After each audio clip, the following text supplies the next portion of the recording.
I'm sure many of you noticed there was a horrific hurricane that made landfall this week, Hurricane Melissa, one of the strongest Atlantic storms on record. It battered the Caribbean.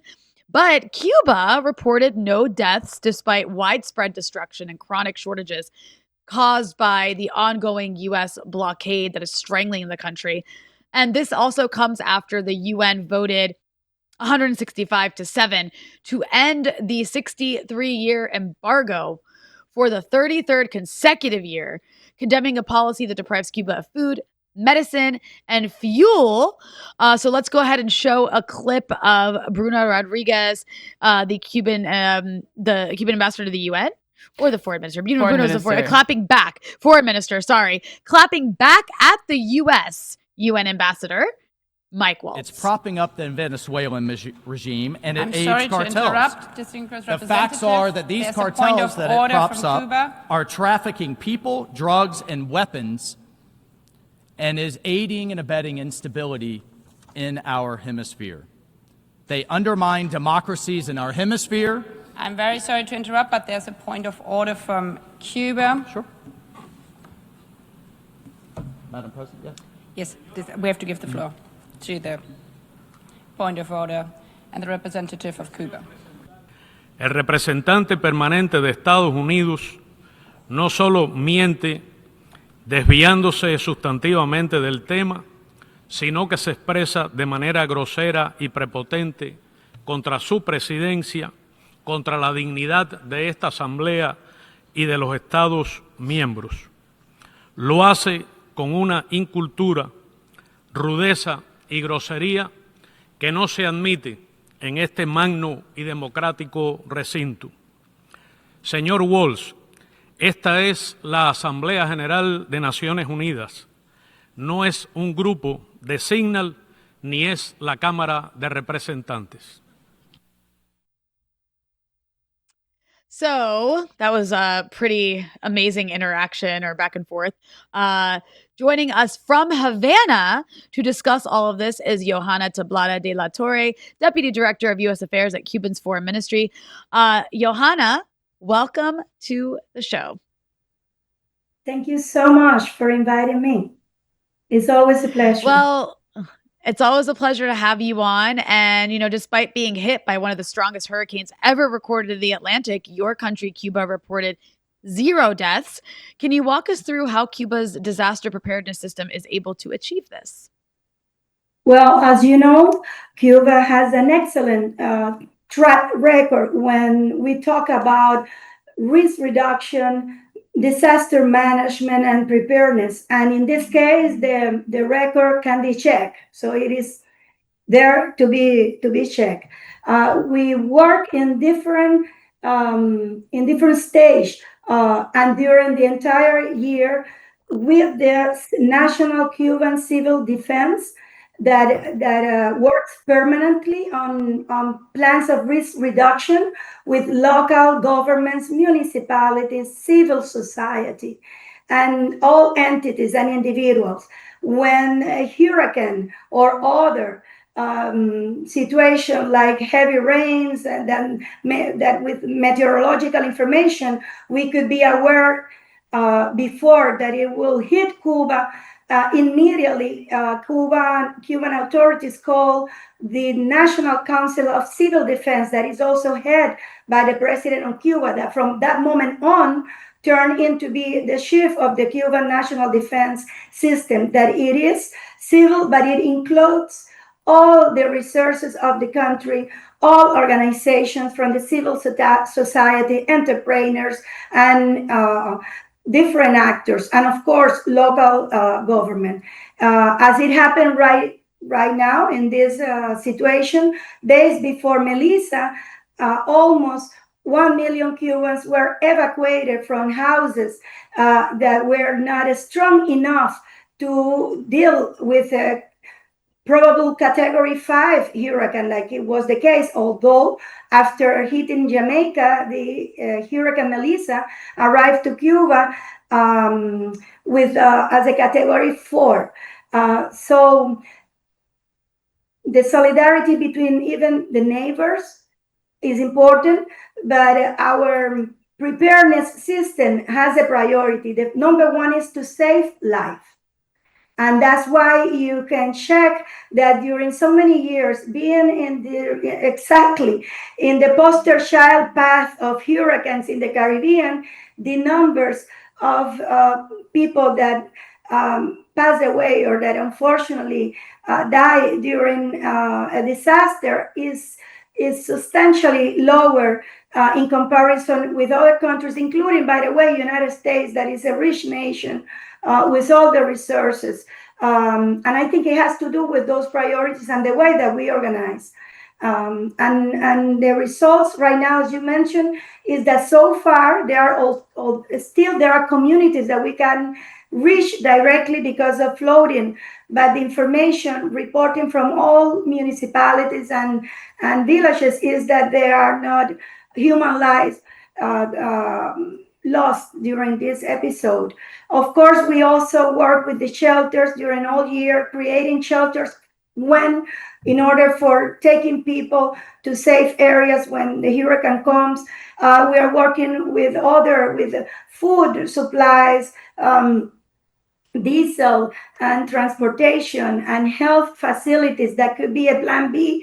When, like it happened in this situation, some of the hospitals and health assistance center has been destroyed.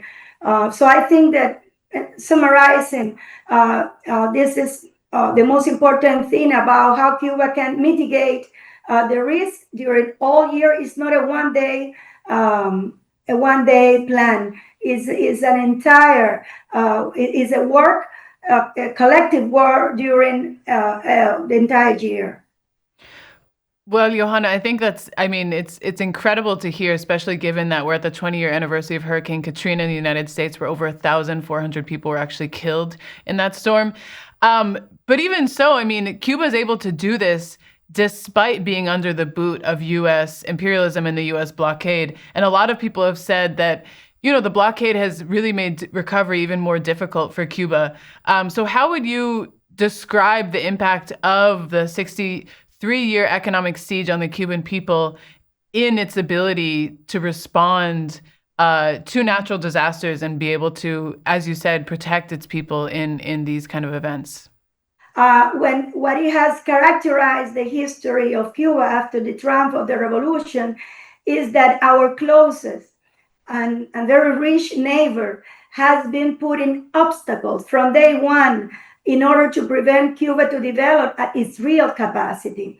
That has made our life very difficult. Everything costs more to Cuba than to other nations. But in the case of the preparedness for disaster, we are always be taken in consideration that we won't receive any good hand from U.S., so that we will be at our own, and that maybe other countries, as it happens, will assist, or even individuals and organizations from the United States. So the entire system is getting ready the whole year to create reserves of water and supplies and medical equipment and medicines in order to assist in a situation of emergency like this one. But definitely the answer to your question is that yes, it's more difficult for Cuba, because in a situation of an emergency or in a situation of a disaster with this magnitude, like the one that we are watching now in the eastern part of Cuba, you will get offers for donation. For Cuba will be more difficult because banks are under the prosecution list of the State Department. People will send boats with aid to Cuba, as some countries are offering already, but they will have to find a boat that will be willing to touch Cuban ports without thinking about going to the United States in 6 months, because this is the scope of the punishment that undeservedly Cuba has. Any boat or vessel touching Cuban docks will have to wait 180 days to touch U.S. port just for visiting Cuba. And we are an island. There won't be a Pan-American road when you can send aid from U.S. to Mexico and from Mexico to Honduras or to Belize. So in that situation, we are in disadvantage with our neighbors. And we can go on, going through remittance. Right now, the natural attitude of a relative that will see their family in Palma Soriano or Contramaestre or Holguín or Guantanamo, some of the affected areas would like to do what any other immigrants in the United States would like to do, which is would send remittance to their grandmother, to their mother, because they lose the roof of their house when that person grew up, when that person turned to be a professional without paying a dime because he happened to study in Cuba, now is living in the United States. Well, if that person will go to Western Union, they will let them know that since Marco Rubio arrived to the State Department, remittance has been prohibited again. And we can go on and on. Cuba tomorrow, we would like to buy. Go ahead. Johana, I wanted to ask you with regard to what you're talking about. We mentioned in the opening that there was the vote this week at the UN, and 165 nations voted to end the U.S. embargo on Cuba. And this was the 33rd consecutive year of overwhelming global condemnation of this blockade. So I'm just curious, what does this latest vote say about world public opinion, and what kinds of pressures did Washington apply to try to sway that outcome? Unprecedented pressure were enforced by the Secretary of State himself this year upon his counterpart from different countries of the world in order to turn this historic vote in favor of the Cuban Revolution necessity to put an end to the Cuban embargo in the United Nations. The results, I'm happy to report that he failed. For many years, when he was a senator living in the bubble of the U.S. Senate, he will punish the American diplomacy for not being strong enough to get Cuba to resolution overturn or defeat in United Nations. I know because I've been dealing with U.S. for more than 30 years that a State Department official for many years will report back to Congress and say, hey, it's not easy. It's not easy to tell the entire world that the embargo doesn't exist, that it's not making people suffering. Because from day one, the Cuban blockade has been extraterritorial. So it just not hurt Cuban population.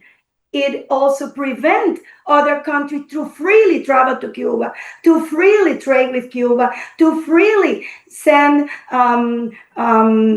transactions when we buy goods from those countries. It doesn't matter if it is Canada or Germany or Vietnam or India. It's still, they will have to take a lot of precaution to be not, in order for not to be punished unfairly by the illegal legislations adopted by the United States to use starvation as a tool to shock the Cuban population, to put obstacle to every source of income for the Cuban economy for purpose of destabilization and eventually domination, like they've done in so many other parts of the world. Like we've seen what happened in Gaza with the 100% complicity of the United States governments and weapons and fake narrative to justify genocide. So this is what we are facing too. The blockade is genocide.